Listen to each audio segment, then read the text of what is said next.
In the darkest hours of 1942, the world stood on the edge of complete annihilation. Nazi Germany was no longer just fighting a conventional war. They were quietly racing to build the ultimate weapon of mass destruction, the atomic bomb. Hitler had the scientists, the resources, and the ambition, but he was missing one crucial, incredibly rare ingredient. It was called heavy water, and the only place on Earth capable of producing it was a fortress-like factory perched on the edge of an impassable frozen cliff in occupied Norway. Allied High Command knew that if the Nazis secured that heavy water, London would be vaporized, and the war would be lost. An aerial bombing raid was impossible. A massive infantry assault was suicide. So it fell to a tiny team of elite Norwegian commandos. They were sent on a mission so perilous that they were issued cyanide capsules before they jumped out of the plane. They survived months in a brutal blizzard, descended an unscalable icy gorge in the dead of night, and pulled off the most spectacular act of sabotage in military history, without firing a single bullet.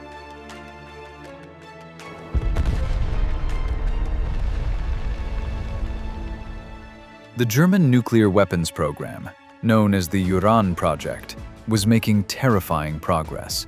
Their scientists concluded that the most effective moderator was deuterium oxide, commonly known as heavy water. There was only one problem for the Nazis. Heavy water is incredibly difficult to produce in large quantities. The only industrial-scale facility on the planet was the Norsk hydro plant at Vemork, deep in the Telemark region of Norway. When Germany invaded Norway in 1940, securing Vemork was one of their top priorities. By 1942, the plant was under heavy SS guard, pumping out pounds of heavy water every single day. Winston Churchill and the Allied command knew the facility had to be destroyed immediately. But the geography of Vemork made it a literal fortress. It sat on the side of a sheer rock face, surrounded by snow and ice, accessible only by a single, heavily guarded 75-foot suspension bridge over a massive gorge. The British military quickly realized that dropping bombs from planes would be useless against the thick concrete and mountain rock protecting the basement. They had to get men inside. The first attempt to destroy the plant was codenamed Operation Freshman. In November 1942, the British military launched 2 Halifax bombers towing massive wooden gliders. Inside the gliders were 39 elite British Royal Engineers, armed with explosives and folding bicycles. Their mission was to land on the Hardangervidda, a vast frozen mountain plateau near the plant, and mount a swift tactical assault. Navigating through atrocious winter weather and thick clouds, the aircraft completely lost their bearings. Ice began to build up on the glider tow ropes. The weight became unbearable. High above the Norwegian mountains, the ropes snapped. Both gliders plummeted into the frozen earth. One of the Halifax bombers crashed straight into a mountain, killing the crew instantly. For the men inside the gliders who survived the brutal impact, their nightmare was just beginning. They were quickly discovered by German patrols. Under direct orders from Adolf Hitler, known as the Commando Order, which stated all captured saboteurs were to be executed, the survivors were handed over to the Gestapo. They were interrogated, tortured, and taken into the woods, where they were executed by firing squad. 41 men died in Operation Freshman. The Germans were now fully alert. They knew the Allies were coming for the heavy water. They doubled the guards, rigged the suspension bridge with explosives, and flooded the valley with floodlights. But the British had no choice. They selected a team of just 6 men from an elite group of Norwegian commandos who had escaped to Britain early in the war.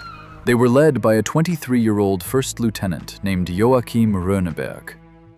The mission was dubbed Operation Gunnerside.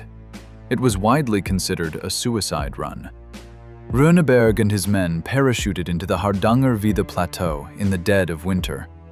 They linked up with a small 4-man advance team, codenamed Grouse, who had been surviving in the wilderness for months, eating wild reindeer and moss. Now a team of 10, they pushed for days through brutal blizzards, wearing white camouflage suits and carrying heavy explosives on skis. When they finally reached the edge of the valley overlooking the Vemork plant, they stared down at the imposing fortress.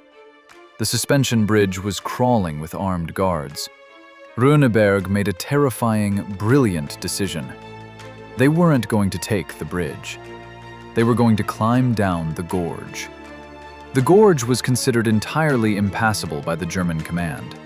It was a 500-foot drop of sheer ice into a freezing, fast-flowing river, followed by a 500-foot vertical climb up the rock face on the other side. Under the cover of darkness, carrying weapons and pounds of plastic explosives, the commandos began their descent. One slip meant falling to their deaths. Miraculously, they reached the bottom, waded across the freezing river, and began the agonizing climb up the cliffs toward the plant. Because the Germans believed the gorge was impossible to climb, they hadn't placed guards along the cliff edge. Runeberg's team had slipped right through the back door. Once inside the perimeter, they had to locate the heavily armored basement where the heavy water cells were kept. Using intelligence provided by a Norwegian resistance worker inside the plant, Runeberg and a small demolition team bypassed the locked steel doors by crawling through a tiny, dark cable tunnel.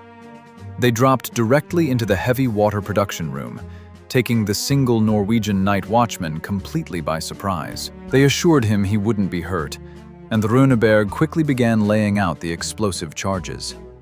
Runeberg knew time was out. If the explosives didn't detonate, the mission was a failure. He made the split-second decision to cut the fuses down to just 30 seconds, barely leaving them enough time to escape the blast radius. But before he lit the fuse, he did something that showed the true genius of the operation. He deliberately dropped a British-issued Tommy gun on the floor of the facility. He guaranteed the Germans would blame British special forces, saving the locals from the Nazi firing squads. Runeberg lit the fuse. The men sprinted for the door. The charges detonated perfectly. The heavy water cells were completely destroyed, and months of German atomic progress washed down the drains of the factory floor.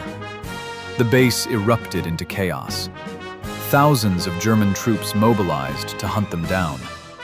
But the commandos vanished back down the cliff, into the gorge, and disappeared into the snowy wilderness.